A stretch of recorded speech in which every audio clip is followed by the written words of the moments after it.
I created a symbolic map of Riverwalk Trail in Rock Hill. It is a biking and walking trail.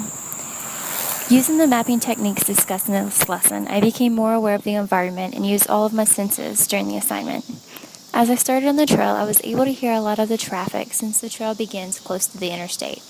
However, as I got deeper into it, I was more able to hear the runners, the bicyclists, and the everyday walkers carrying on with their conversations on their cell phone or even the background music playing from their headphones. On the path alone, I began to notice different patterns in the trees, altering from tulip poplars to pine trees. I noticed the smell of the pine trees and some of the weeds growing. The trail is also marked every quarter mile, and in between each quarter mile there are 4 emergency signs printed on the road. As I continued, I began to see that where the trail curved, there tended to be less grass close to the trail, and you could see more of the mud along the side and the mud prints that were printed onto the road.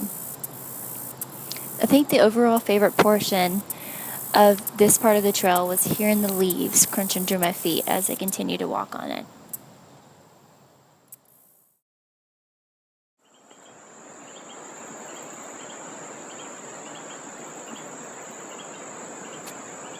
As I got off the trail and began to sit down in the benches for rest, I began to notice the cicadas and crickets and the birds in the background making their beautiful music.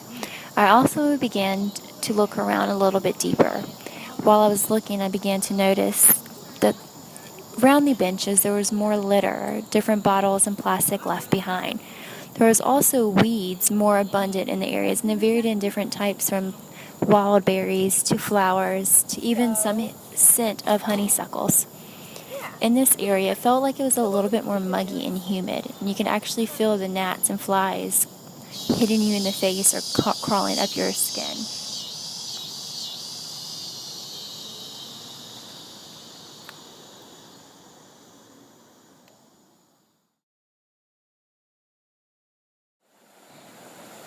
About half a mile to the trail, I came across my favorite part, the run-in water. In this area, I noticed patterns in the little lake. Certain areas were calmer, and when the water reached the rocks, it began to split and create the waterfall sound. Some washed ashore, while the other part of the waterfall continued downstream.